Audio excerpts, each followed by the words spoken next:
Jim from Come Play With Us, and in this video I'm going to be reviewing Resurgence, a game by Stan Kordonski. For 1 to 4 players, this game is going to be reprinted by Portal Games, and they're going to retheme it into the Neuroshima Hex universe. So more people will get a chance to play this and try this out, so I thought I'd do a playthrough and a review. Let's give people a chance to see what this game's all about. I'm not going to do a full overview of the game. I've done a playthrough on the channel. I'll link to it down in the show notes below, so you can check that out if you want to see how the game plays. So let's start by talking about the components. So the components in this game are pretty stellar. This is a bag building game, and so it has the, so you have tokens that go in the bag. And then this game includes wooden tokens, which I really appreciate. It's the second game I've reviewed in the last little while that bag builder that's had wooden tokens, and I'm glad that the newer bag building games are including wooden tokens instead of the cardboard tokens, which people inevitably replace or upgrade anyways. So you should I think now that the trend is set, this should be the standard that you use at least a wooden token. These they have nice artwork on them, and they're very functional. They look good, and they're not super expensive, right, to produce. I assume because they're wooden. These ones are screen printed. So yeah, no, I really appreciate that. So you don't have to upgrade those. The artwork is very nice. I love the theme of this game. It's a post-apocalyptic game. It has, the artwork's very good, colorful. And I like the theme, so that comes out pretty good. The player boards are nice. They're very functional. The iconography is very good and readable. There's the cardstock. Cardstock's okay. Actually, they're pretty good. They're pretty thick cards. I would say you probably wouldn't need to sleeve these. I sleeve all my cards generally, but these ones would probably, you're not going to be shuffling them a lot anyway. So if you're not a sleever, you don't need to sleeve these ones. I think they'd stand up pretty good because you're not holding them in your hand or shuffling them constantly or anything like that. So I would say that you wouldn't need to sleeve these ones, but I had. Yeah, and then this player screen, this is pretty good. It is a little it works pretty well.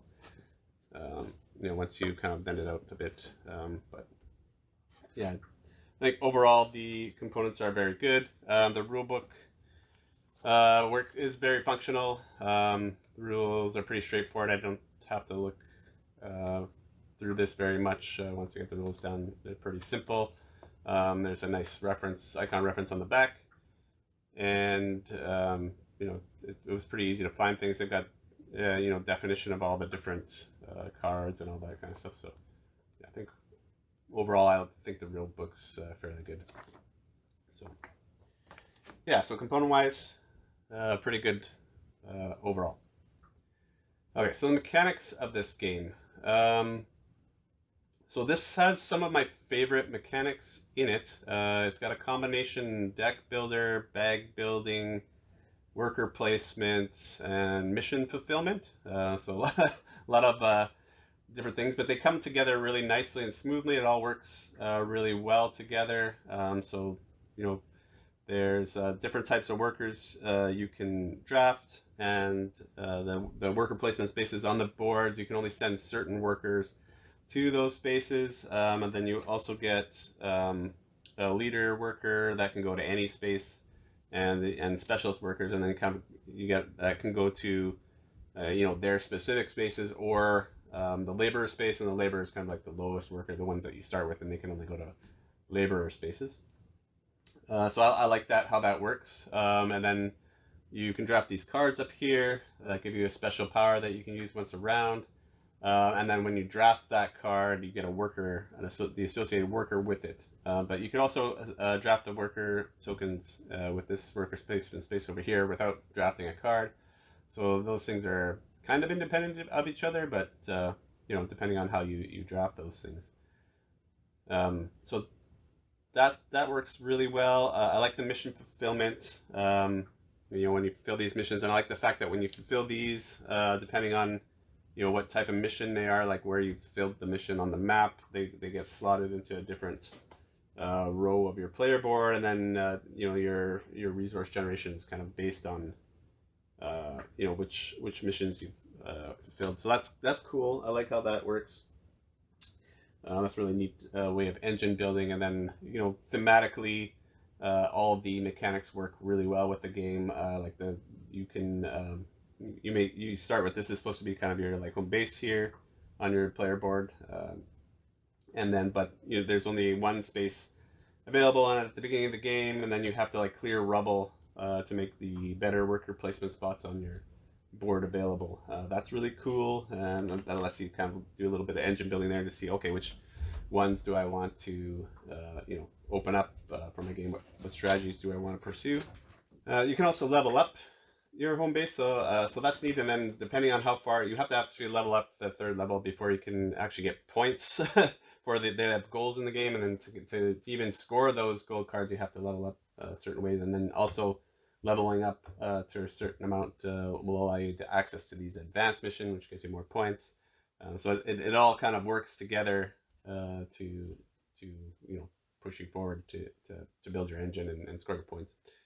The other aspect of this game is this kind of blind worker assignment. So you have this player shield here that will shield what you can send your workers to 3 different zones on the board. So there's the harbor zones and the kind of regular city zones, and then you can also send them to your lair or your worker board here. So those are the kind of 3 areas, and then at the beginning of the round, you'll have a certain number of workers that you draw, and then you assign them blindly to one of the 3 areas, and depending on, and then then you'll reveal, and whoever has the most in each area will move up on this leader track, and then you can get points and bonuses from moving up that leader track or being first in the leader track. So that's kind of neat, a little interesting twist on this game. The solo game works okay. I did that. I played in my playthrough. I did the run through using the solo rules, and I think the base solo rules are fine. I like the way they worked with the this assignment system. So instead of that, of course, you can have a blind bid with yourself. So you draw a card, and it kind of tells you you have how many workers you need to assign to each area in order to move up the tracks, or your opponent will move up. So you kind of got to plan your turns around that. So that's a cool way of doing it. I think that worked really well. And then however, there's a little expansion that comes with this game. I think I haven't played it with the multiplayer version, but I only tried it with the solo, and I don't think it really works that well with the solo. I think it makes the solo really hard. So I probably wouldn't recommend using that with the solo one. So what don't I like about this game? I think it all works really well together. There's nothing really that stands out. I say that I really hate in this game or don't like. But I think the sum of its parts isn't quite what I expect it to be. I mean, this game has pretty much all of my favorite mechanisms in games in it. So I was really excited about this. I mean, my favorite mechanisms are, deck building. I like bag building. It's kind of a variation on deck building. I don't mind worker placement isn't my favorite thing, but I don't mind it. But I love games like Dune Imperium and Arnak, Ruins of Arnak, and this kind of has that same kind of thing where you've got to get the specific workers for the specific places. So I thought this would be really cool, but the sum of its parts, it didn't quite meet my expectations, I guess. It's hard to put my finger on it. I mean, it is a very streamlined, very well designed game. I think it works really. The game runs really smoothly and quickly, but it's just something I can't put my finger on. There's just something special missing. I don't know. It's hard to put my finger on it because it does all work really well together, and I do like individually. I like all the mechanics, but I think I would have liked more, like the the deck building isn't very strong in this game. In most of my games, I'll draft one or two of the cards. I guess you could do a strategy around drafting those cards, but it's difficult to get ones that chain well together. It's really hard to find cards that combo well together. So I find most of the time I just draft one or two of them and use them a couple times. So it's not super strong. I mean, and even the bag building I don't feel is really strong in here beyond needing to kind of upgrade past your laborers to get some more specialists and to help you out so you can easily go to more spaces. I don't think that's very strong either.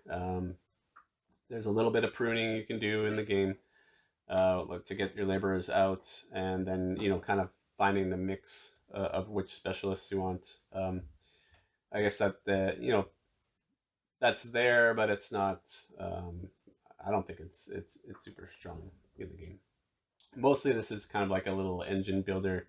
We're going to try to figure out which spaces you want to open up on your player board here, which missions you want to go for.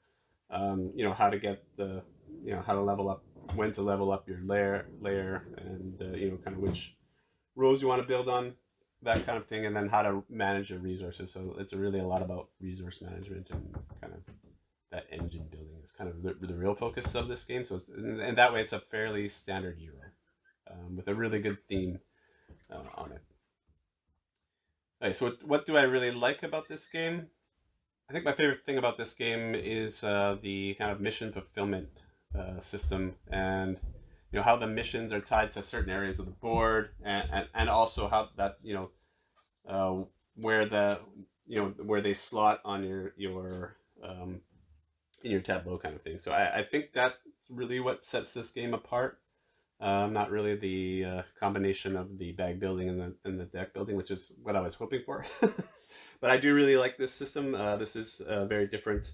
How you kind of decide which missions you're going to go for, and that kind of combos nicely with the bag building and the card drafting, because try to figure out to get the right resource mix to fulfill the missions you need to fulfill to get your tableau built and get your resource engine going. I think that's the key to this game, and I think that I really enjoy that. And also I do like developing or leveling up your lair and choices. I like games where you get to develop your worker placement spots. It's kind of like Arnak is kind of like that too. I mean, this is a set in the Arnak. I like a little bit more because it's a surprise. You're going to get random worker placement spots as you explore. Here, it's always going to be the same set. So they'll if you play this enough, there's probably certain ones that you should always uncover, and certain ones that aren't worth it. So in that way, it's not as good. But I still do like that choice of being able to pick the worker placement spots that I want. Overall, how do I feel about this game? So I think as a multiplayer game, I really like this game. I think it's a solid Euro. Solo play, I'm kind of so on it. I think it's passable as a solo game, but I wouldn't really recommend it for solo play.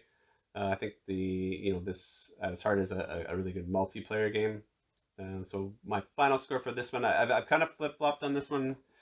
I was sitting somewhere between a 7.5 and an 8. I think ultimately I want to like this game more than I do. I think it's a very good game, a very solid game, but it's not. I don't think it's going to get into my favorites, so I'm going to give this one a 7.5. Really solid Euro game with a nice theme. One that I'm not afraid to bring out and play. I think it's simple, streamlined Euro game, and I think a lot of people will enjoy it. So yeah, that's my thoughts on Resurgence. Thanks for listening as always, and until next time.